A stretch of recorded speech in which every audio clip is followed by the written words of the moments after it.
मेरे प्यारे भाइयों, प्यारी बहनों, राम राम सा। आदरणीय श्री अशोक गहलोत जी, श्री गोविंद दोतासरा जी, श्री सुखजिंदर सिंह रंधावा जी, श्री नीरज डांगी जी, श्री वैभव गहलोत जी, श्री समरजीत सिंह जी, श्री रतन देवासी जी, श्री मोतीराम कोहली जी, श्री सुखराम बिश्नोई जी, भंवरलाल मेघवाल जी, श्री आनंद जोशी जी, श्री रामीला मेघवाल जी, श्रीमती रमीला मेघवाल जी, श्रीमती सरोज चौधरी जी, श्री लीलाराम गरासिया जी, आप सबका और मंच पर उपस्थित सभी नेता गण का इस सभा में बहुत बहुत स्वागत। वीरों की ये धरती है राजस्थान। यहाँ आकर खुशी होती है, गर्व महसूस होता है। और जालौर तो एक ऐसी जगह है जहाँ के लोग कर्मठ हैं, यहाँ की धरती के मेहनती लोग हैं। जब यहाँ से आप बाहर भी जाते हैं, पलायन करके काम करके दिखाते हैं, बड़े बड़े व्यापार आपने बनाए, खूब रोजगार आपने दिलवाए। यहाँ पे भिनमाल में मोजड़ी का उद्योग है। आप सबका बहुत बहुत आदर करते हैं हम। और क्योंकि मैं आपका आदर करती हूँ, आज मैं आपसे कुछ सीधी सीधी बातें करना चाहती हूँ। वरना चुनाव के समय क्या होता है कि लंबे लंबे भाषण दिए जाते हैं। अक्सर आपको भी लगता होगा कि नेता भाषण दे रहा है, लेकिन जो कहना चाह रहा है वो सच्चाई कह रहा है कि नहीं, आपके सामने जो असलियत है वो रख रहा है कि नहीं। इसीलिए मैं चाहती हूँ कि आपसे कुछ बातचीत करूँ, आपके सामने एक सच्चाई रखूँ, ताकि जब चुनाव आएगा, जब पोलिंग का दिन आएगा, तो आप ठीक तरह से अपने विवेक को इस्तेमाल करके पूरी जागरूकता से अपना वोट दे पाएं। देखिए, चुनाव का जो समय होता है वो हिसाब लेने का समय भी होता है कि नहीं। अभी हाल में राजस्थान का चुनाव था।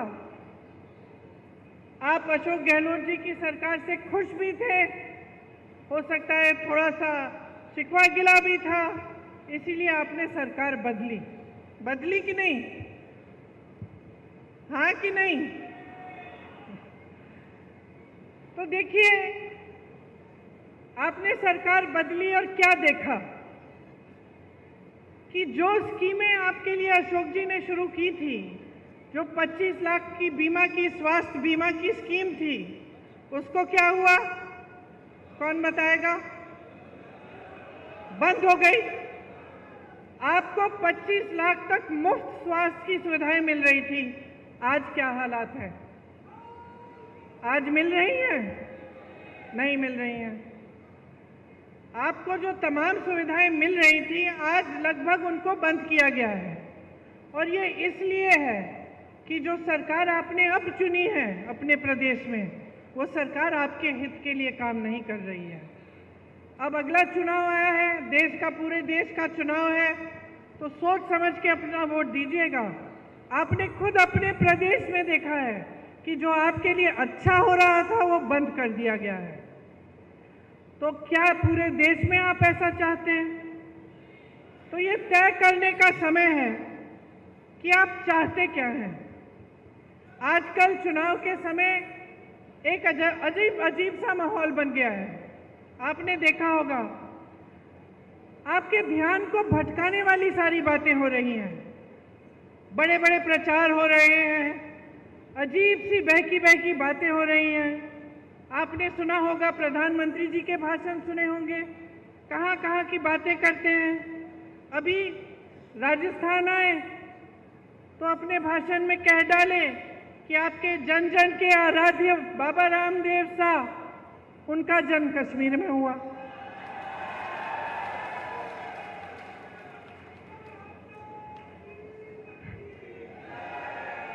कभी वो अपनी झूठी वीरता दिखाते हैं, कभी शेखी मारनी होती है,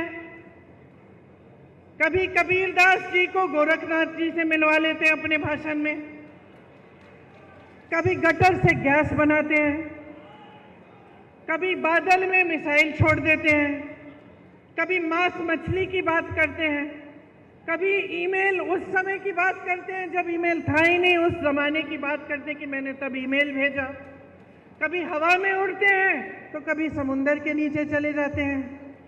अब मैं आपसे एक सीधी सी बात पूछना चाहती हूँ बहनों और भाइयों, आप दूर दूर से यहाँ आए हो एक नेता की बात सुनने के लिए, इन बातों से आपके जीवन का क्या मतलब है बताइए?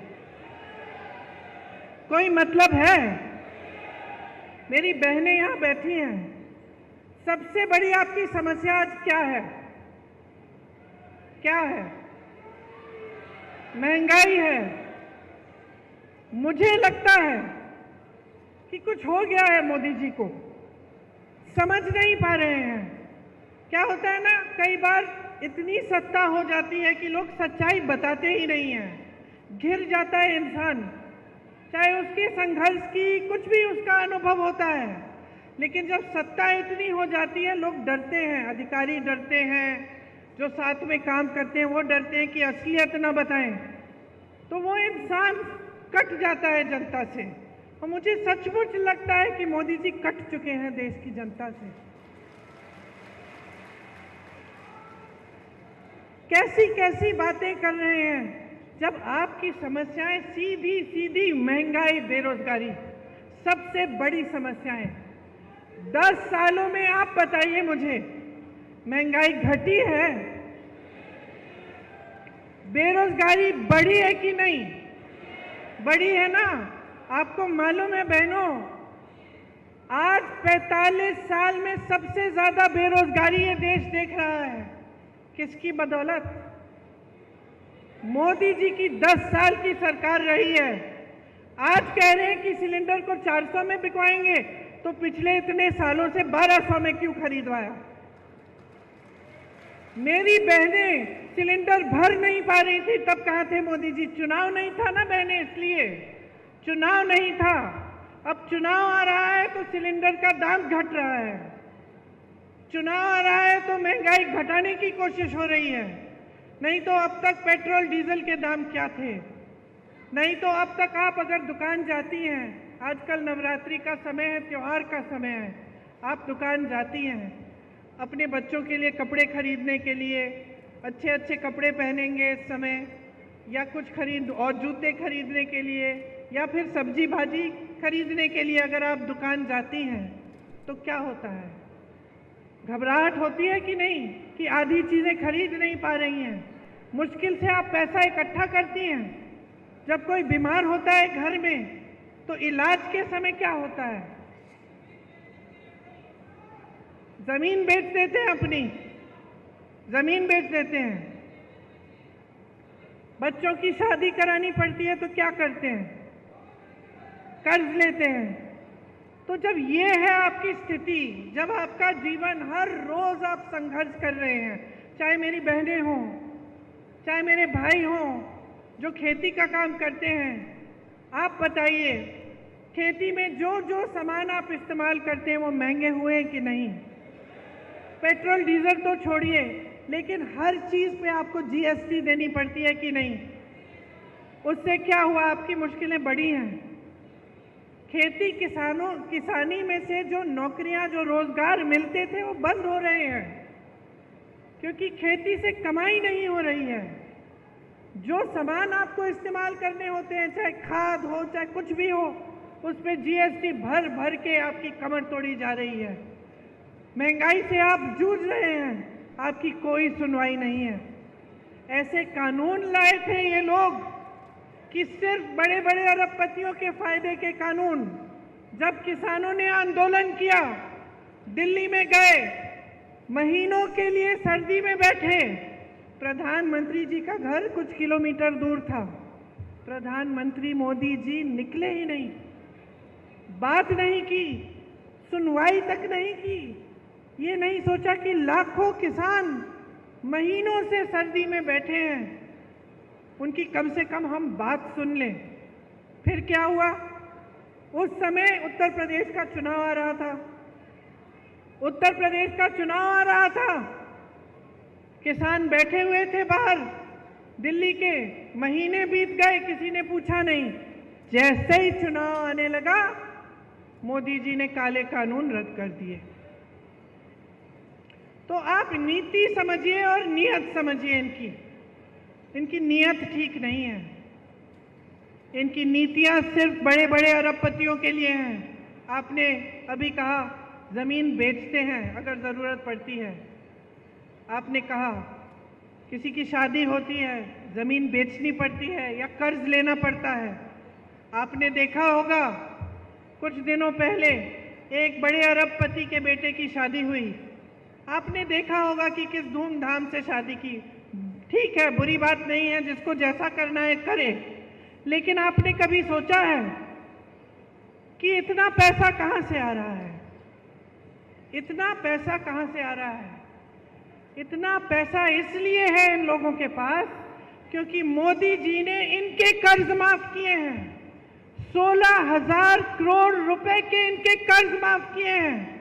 अब आप सोचिए, 16,000 रुपए का कर्ज था, माफ किया गया, और जो किसान सड़क पे बैठा हुआ अपना हक मांग रहा था, जो किसान 10,000 रुपए के लिए आत्महत्या कर रहा है, जो किसान कर्ज में डूब रहा है, उसका कर्ज माफ करने की बात ही नहीं।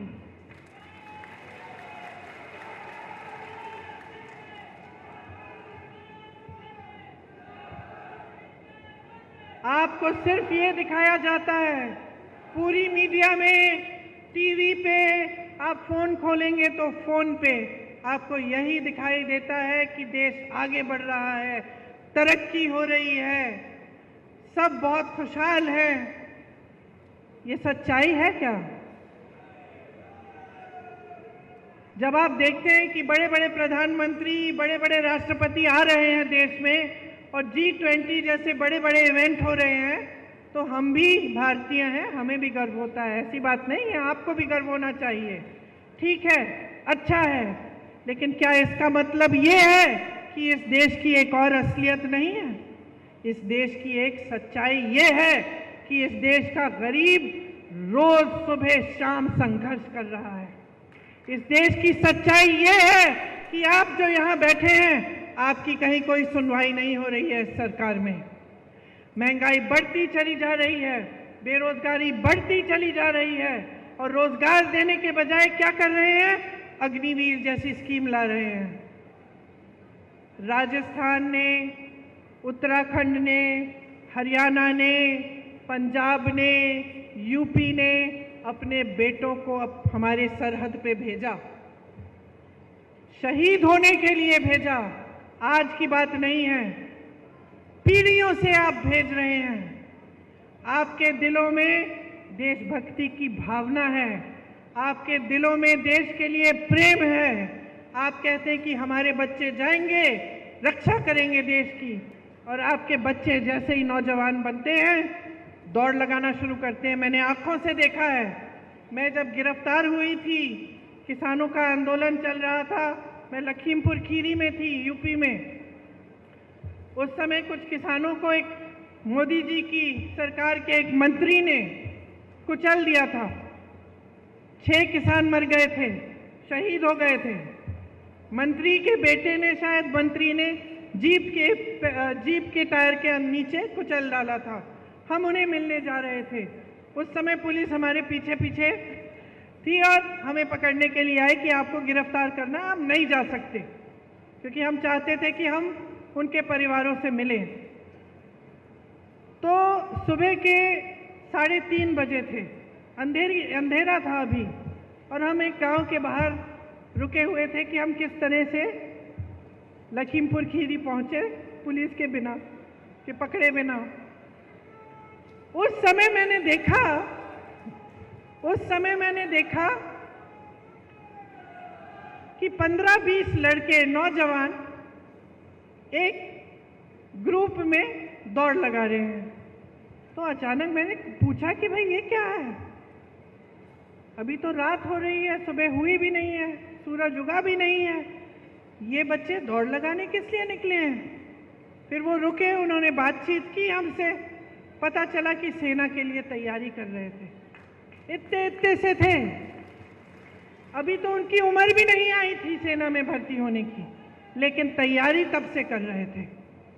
क्या उम्मीदें होंगी उनकी, क्या आशाएं होंगी, दिल में कैसी भावना होगी देशभक्ति की, और ये भी भावना कि अपने माता पिता के लिए बड़े होकर हम कमाएंगे, एक स्थायी रोजगार मिलेगा, सेना में हम भर्ती होंगे, हमारे माता पिता को गर्व होगा और हम उनका देखभाल कर पाएंगे। ये भावना ये मोदी जी समझ ही नहीं पा रहे हैं। जो अग्निवीर जैसी स्कीम निकालते हैं वो ये भावना को समझ नहीं सकते। उन्होंने इन सब आशाओं को चूर चूर कर दिया, इन उम्मीदों को वो खत्म कर दिया। वो समझे नहीं कि सेना में भर्ती होने का मतलब क्या है नौजवानों के लिए और तमाम देश की जनता के लिए, समझ नहीं पाए। अब उन्होंने वही चीज़ चार सालों की कर ली। 4 सालों के लिए कौन करेगा? एक बच्चा आया हमारे पास मुंबई में, मेरे भाई की यात्रा थी, पास आया, रोने लगा। कहा कि आपको मालूम है 2 बार मैं भर्ती हो चुका हूँ, मेरा नाम आ चुका है सूची में, लेकिन हिम्मत नहीं हो रही है दीदी।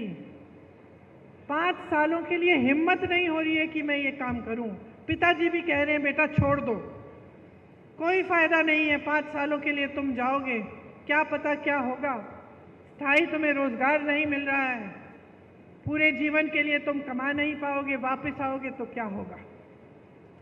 तो अब ये स्थिति हो गई है कि रोजगार बनाने के बजाय आप रोजगार घटा रहे हैं। खेती से रोजगार बनता था, आज खेती में कमाई नहीं बची। छोटे छोटे जो कारोबार थे, छोटे बिजनेस थे, जो यहाँ के इतने सारे व्यापारी हैं, आप रोजगार बनाते थे, आज आपकी मुश्किलें बढ़ गई हैं।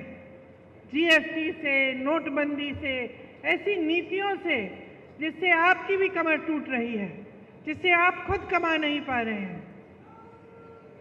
तो ये जो सरकार है ये आपके लिए नहीं चल रही है। देखिए, कांग्रेस पार्टी ने इस बार ये बात गहराई से समझी है। हम इस बात को समझे हैं कि पिछले 10 सालों के लिए मेरी बहनें आपके साथ अन्याय हो रहा है, मेरे भाई आपके साथ अन्याय हो रहा है, किसानों के साथ अन्याय हो रहा है, नौजवानों के साथ अन्याय हो रहा है, बहनें आपके साथ अन्याय हो रहा है।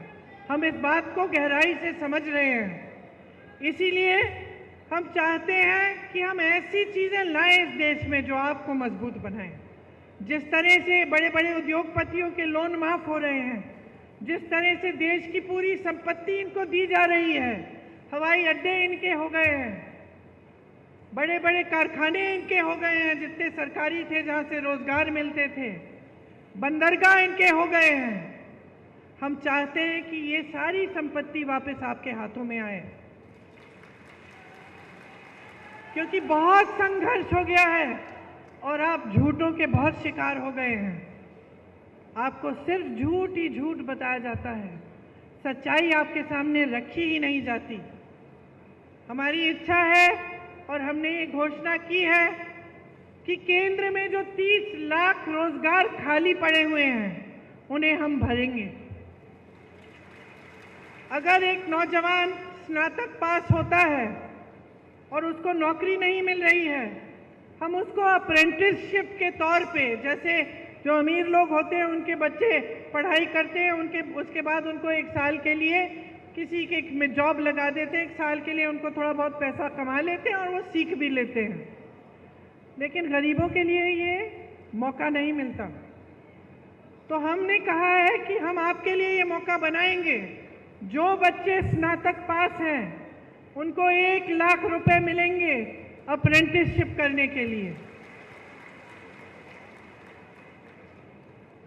जो गिग इकोनॉमी में काम करते हैं, मतलब जो डिलीवरी के होते हैं, डिलीवरी स्कूटर पे डिलीवरी करते हैं या इस तरह के काम करते हैं, उनकी आजकल सामाजिक सुरक्षा नहीं है। हम उनको सामाजिक सुरक्षा देंगे। 5,000 करोड़ का हम एक फंड बनाएंगे जो सिर्फ नौजवानों के लिए होगा। आप ताली बजा रहे हैं, नौजवान हैं, अगर आप एक छोटा सा अपना कारोबार शुरू करना चाहेंगे, एक स्टार्टअप बनाना चाहेंगे, अपना छोटा बिजनेस, तो इस फंड से आपको पैसे मिलेंगे।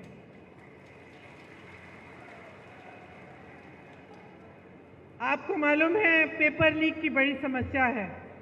गहलोत जी भी जानते हैं कि राजस्थान में भी पेपर लीक हुए थे और ये एक बड़ी समस्या पूरे देश में है, सिर्फ एक प्रदेश की समस्या नहीं है। और बहुत इसको रुकवाने की कोशिश चाहे कितना भी की होगी गहलोत जी ने, लेकिन फिर भी बार बार ये हो रहा था और पूरे देश में ये एक सिलसिला बन गया है कि जहाँ जहाँ आप इम्तिहान दे रहे हैं रोजगार के लिए, वो पेपर लीक हो रहे हैं, उनमें घोटाले हो रहे हैं, 20-20 लाख के लिए नौकरियां बिक रही हैं। तो इसको रोकने के लिए हम पूरे देश भर में एक कानून लागू करेंगे और एक सख्त कानून होगा। एक जॉब कैलेंडर निकालेंगे। जॉब कैलेंडर का मतलब कि जिस दिन आपकी नियुक्ति होगी, जिस दिन आपका एग्जाम होगा, जिस दिन एग्जाम का रिजल्ट आएगा, वो पहले से तय करके जॉब कैलेंडर में आपको पता चलेगा। अगर किसी अधिकारी ने या किसी ने बेईमानी करने की कोशिश की, इधर उधर करने की कोशिश की, तो उस पर सख्त कार्रवाई होगी। ये कानून लाएंगे हम चाहते हैं कि आप अपने पैरों पे खड़े हों। बहनों, आपके लिए जो महिला सबसे बड़ी महिला है एक परिवार में, उसके लिए 1 लाख रुपए मिलेंगे सालाना, हर साल, ताकि आप कुछ बचत अपनी कर पाओ, ताकि ये घबराहट ना हो कि बच्चों के लिए कुछ खरीदना है, नई वर्दी खरीदनी है, नए जूते खरीदने हैं, पैसे कहाँ से आएंगे। इसीलिए हम आपको सशक्त बनाने के लिए ये कर रहे हैं। और जितनी भी सरकारी नौकरियां हैं पूरे देश भर में, उनमें से 50% महिलाओं को देंगे।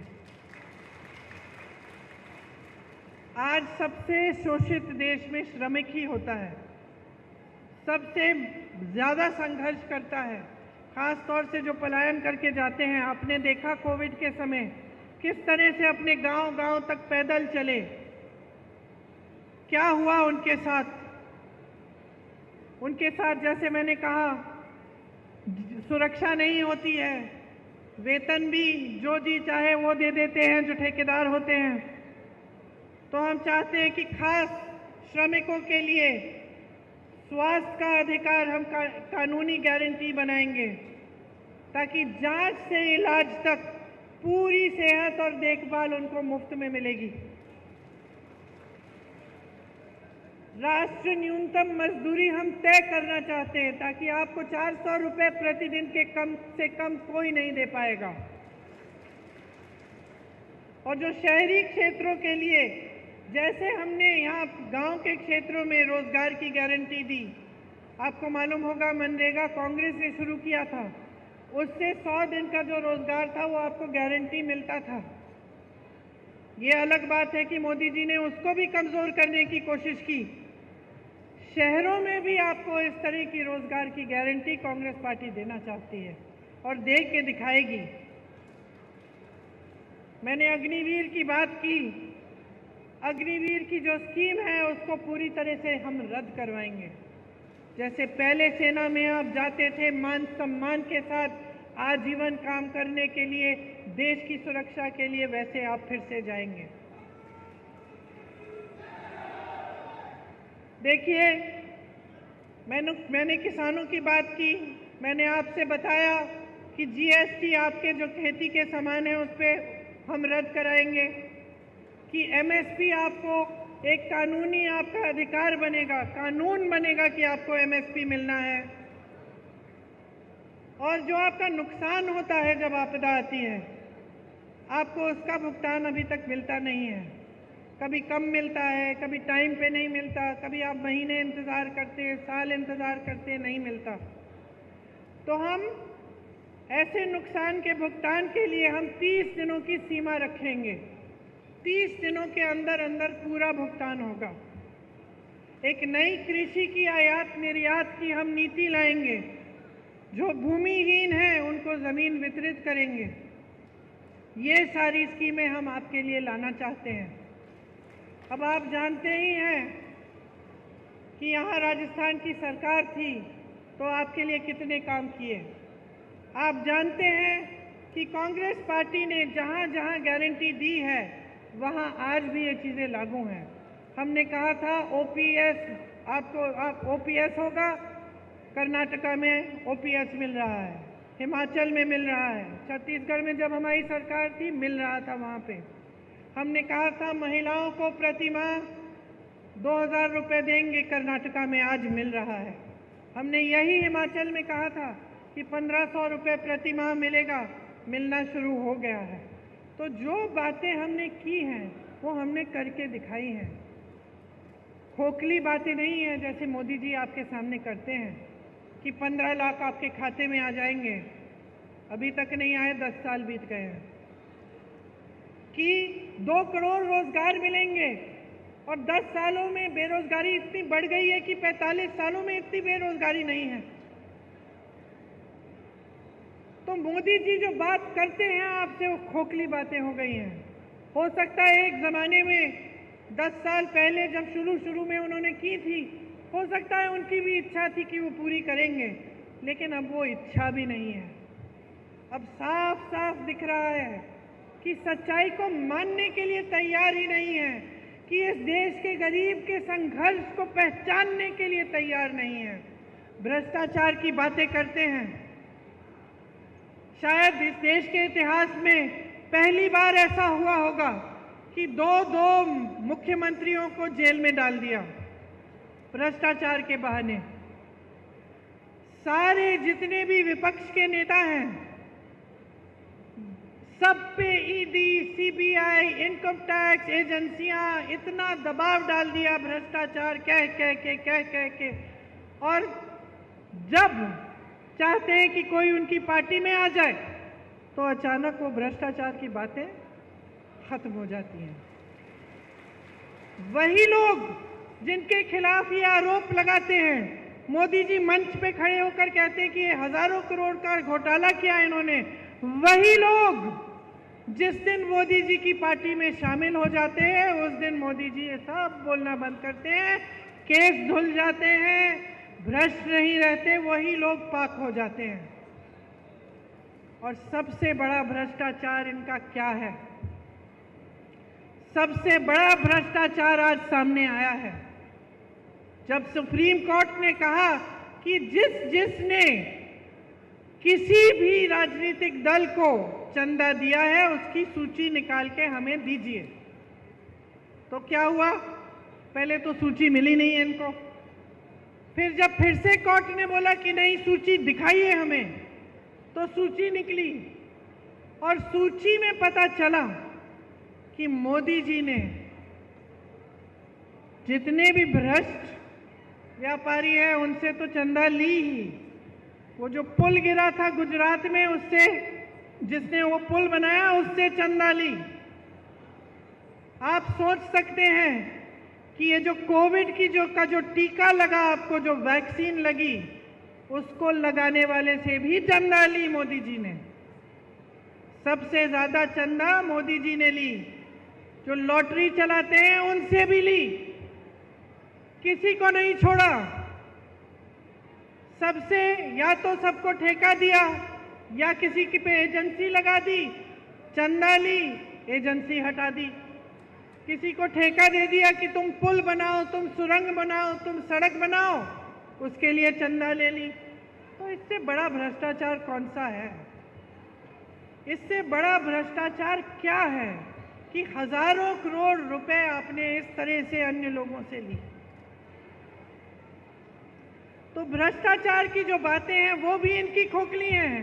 कहते हैं यहाँ आकर कि मैं अकेला भ्रष्टाचार से लड़ रहा हूँ, पब्लिक से समर्थन मांगते हैं। सच्चाई नहीं है, भ्रष्टाचार से नहीं लड़ रहे हैं। ये सिर्फ विपक्षी दलों का मुंह बंद करना चाहते हैं। किसी भी बहाने किसी का घर ले लिया, किसी पे केस डाल दिया, किसी को जेल में डाल दिया। लेकिन मैं आपसे कहना चाहती हूँ कि हम डरने वाले नहीं हैं।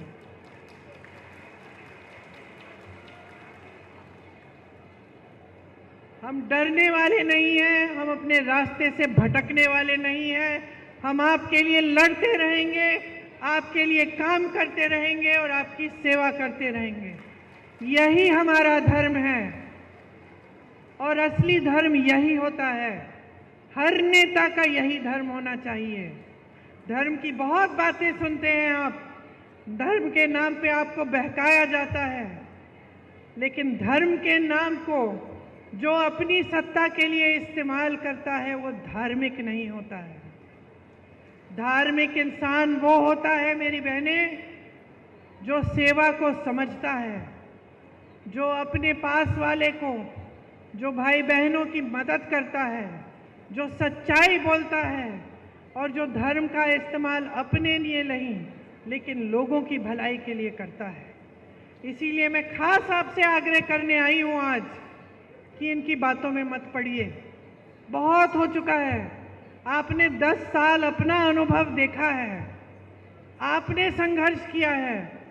इस बार इस चुनाव में आपका वोट किसी एक नेता को नहीं मिलना चाहिए।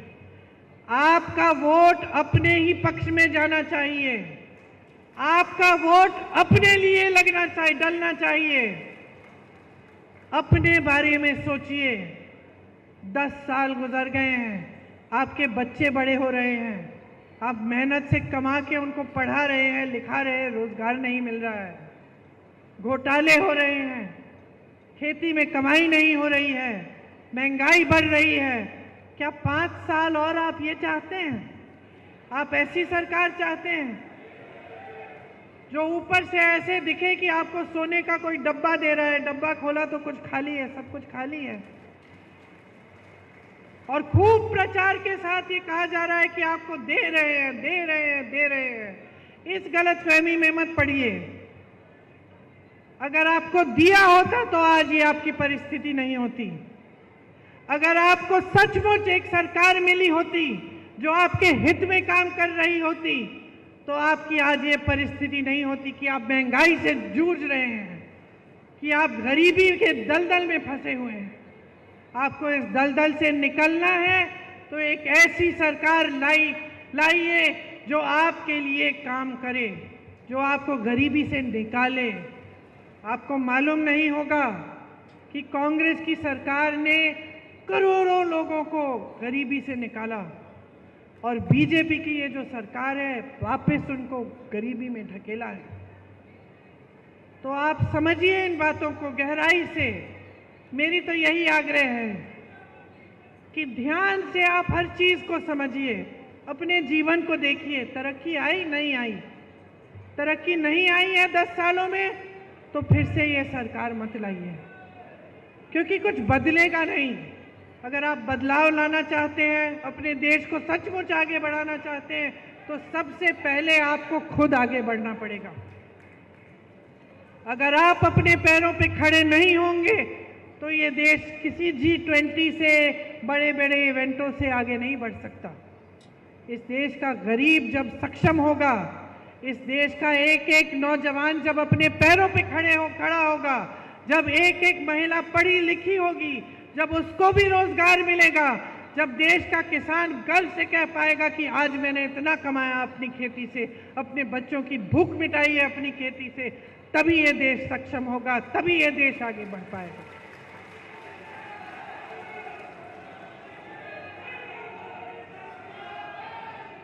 तो जिस दिन चुनाव आएगा उस दिन मैं आपसे पूरी उम्मीद रखती हूं कि आप सोच समझ के अपना वोट डालेंगे।